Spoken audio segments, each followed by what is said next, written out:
Leonardo está aí? Está ali, ó. Leonardo andou nessa van do qual falou a Dominique, se não me engano, que era movida a óleo de batata do McDonald's. E era eu dirigindo, Pinguelli do lado e o Leonardo sentado no fora. 2001, se não me engano. A gente testava um combustível chamado biodiesel feito com restos do óleo da batata frita do McDonald's. E ao passarmos por Copacabana, as pessoas procuravam o cheiro pela batata frita. Verdade, eles ficavam olhando, querendo cheirar o descarga da van, sabe? Não tinha de cheiro, porque era um óleo diferente, transgesterificado, assim diziam os químicos. Então, prazer aqui homenageando mais uma vez seu pai. Ele foi para nós todos que estamos aqui muito caro, muito importante para o Brasil inteiro. Mas eu queria, então, depois dessa digressão que a Dominique fez, meia cronológica, e os demais colegas aqui também fizeram, quero apresentar alguns fatos curiosos da vida dele. O primeiro, que hoje ele está me pregando uma peça, viu, ministra Luciana? Porque hoje é meu aniversário, como vocês souberam. E nós estaríamos numa festa juntos. Porque ele nunca faltou ao aniversário do Peregrino no dia 22 de abril, quando eu comemorava, mas comemorava mesmo, porque a gente tem que comemorar os aniversários. E ele ia sempre às festas, ele e a Suzana, sua ex-esposa. E dançava muito, não tinha nenhuma vergonha em dançar errado, mas ele dançava e se esbaldava na festa. Então hoje, o meu aniversário seria uma feijoada hoje, nessa hora.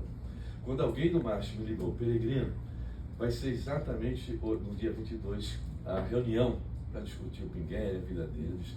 Puxa vida, ele quer se encontrar comigo no dia 22 de novembro. Fica aí, deixa eu aqui. Parecia um encontro meio assim, meio metafísico, entre eu e ele novamente, que era uma festa.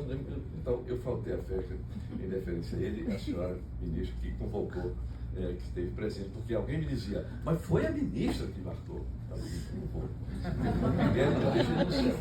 Deixa eu aqui um pouquinho mais de tempo fazer o que eu tenho que fazer. Bom, então esse é um fato marcante. 22 de abril ele estava sempre comigo nos últimos 30 anos.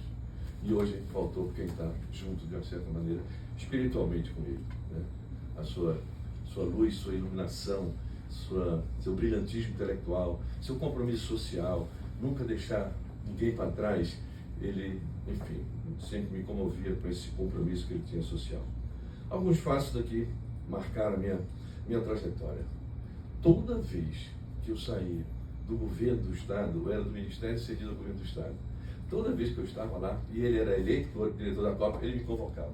Então eu ia sempre para a COP, ser diretor da COP10, sempre estávamos juntos. Empreendemos algumas coisas importantes para a COP, e o Marco Lance sabe disso. A primeira é que o projeto do I-2000, para quem não conhece, é uma gare, como se fosse uma gare de um trem, 270 metros de comprimento, cheio de laboratórios favelados. Todos os laboratórios mal feitos, porque eram feitos com auxílios individuais dos pesquisadores, e era tudo precariamente. O Pinguelli comoveu-se com aquilo, comprou essa briga, arrumou dinheiro para a Petrobras, disse, Peregrino, faz essa obra. E a gente começou a fazer essa obra. Eu me lembro da primeira martelada para derrubar uma parede de um laboratório de professor. Eu cheguei para o professor e disse, professor, eu tenho que quebrar essa sua parede. E ele se apegava muito ao laboratório, porque o dinheiro ele tinha acabado com muito sacrifício. Aí ele disse, não vai derrubar. Peraí. Liguei para o Pinguelli, é para derrubar? Ele disse, derruba, Peregrino. Eu derrubei aquela parede. Mas eu fiz um bem enorme para aquele personagem, porque hoje ele tem um laboratório super sofisticado, uma infraestrutura muito boa, que marcou a trajetória da arquitetura da COP.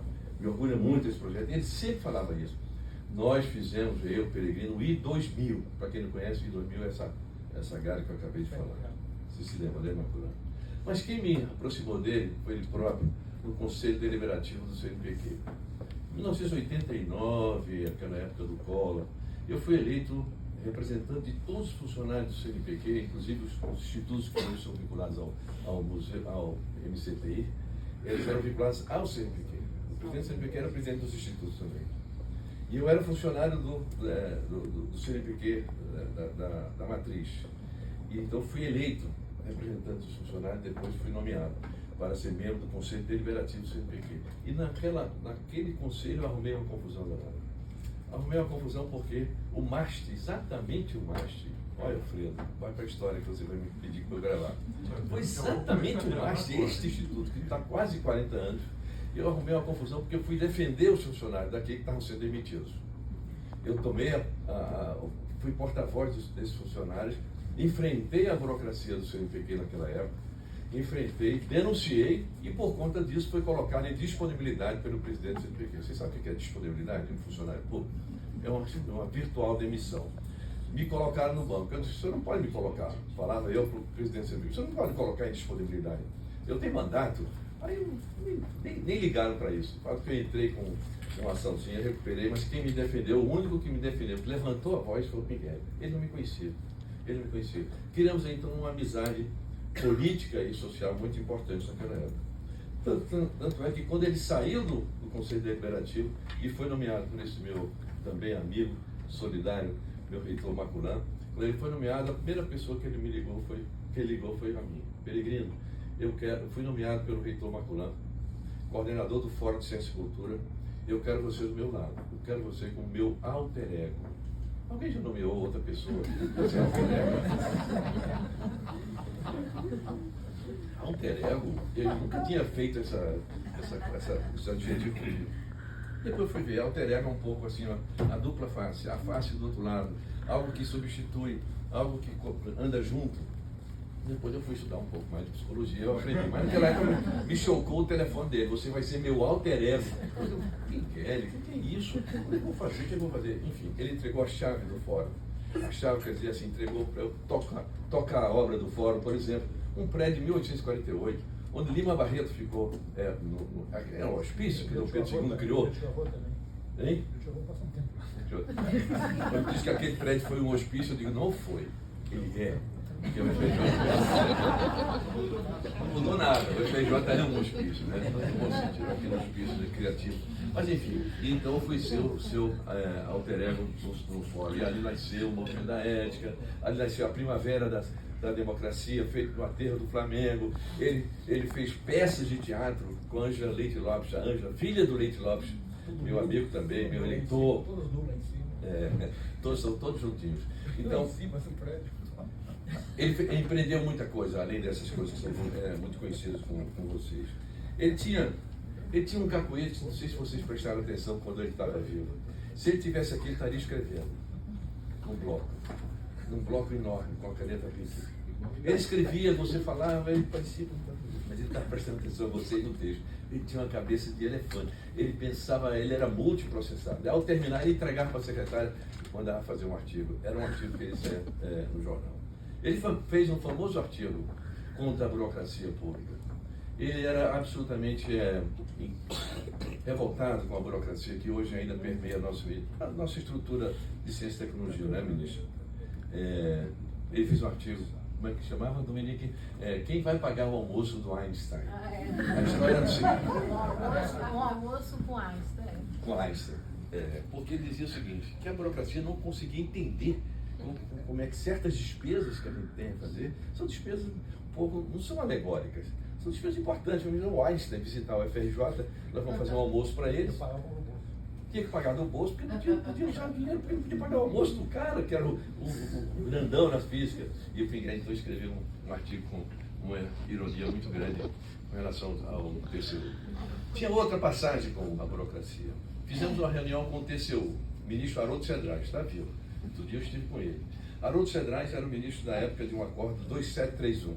Por que eu estou sabendo esses números? Porque esse acordo 2731 era um AI-5. Ele fechava praticamente as oportunidades que a gente tinha de administrar a pesquisa.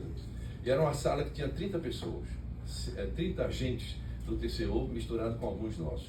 E aí começaram a dizer que Pinguel era muito inquieto, ele não gostava de ouvir burocracia. Então começaram a dizer, não, porque o artigo tal, da lei 481, não sei o que, ele espera aí. 481, só conheço uma coisa, que é o ônibus que me leva de casa para o FRJ. Eu vou ter que sair, que eu vou dar aula. Ele saiu, pegou a bolsa dele e deixou o ministro falando. Absurdamente, ele era dessas coisas, constrangia um pouco a gente, eu tive que ficar na reunião. Ele saía, e a volta o Walter deve ter. Ele tinha muitas coisas, muito características. Uma peça que nós fizemos para falar com os órgãos de controle, os SUS, chamava-se O Suicídio do Reitor. Eu e ele bolamos chamamos uma pessoa que escrevia, tá entendendo? Calma.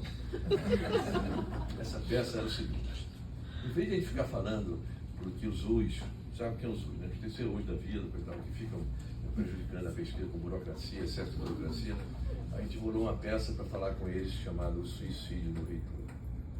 O suicídio do reitor era o seguinte: era um reitor que estava em casa, reuniu a sua família e tinha na mão uma carta dos UIs.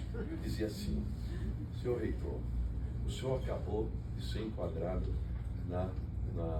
no erro de transferir uma rubrica A para a rubrica B. O senhor está condenado a não sei o que, não sei o que. Aí falava tudo. Aí ele dizia para a mulher dele, para os filhos: meus filhos, não, minha senhora, minha mulher, não tem mais jeito, eu tenho que me suicidar. Não é possível contornar isso. E ele ia se suicidar no tanque oceânico da Copa. Ele escolheu o tanque oceânico da Copa. A ironia não tinha nada, as metáforas eram muito, muito reais. Então, a história se transcorria, e um diálogo entre os agentes do TCU e do CGU com a comunidade de ciência terminou concluindo que esses agentes mudaram de lado, ficaram do nosso lado.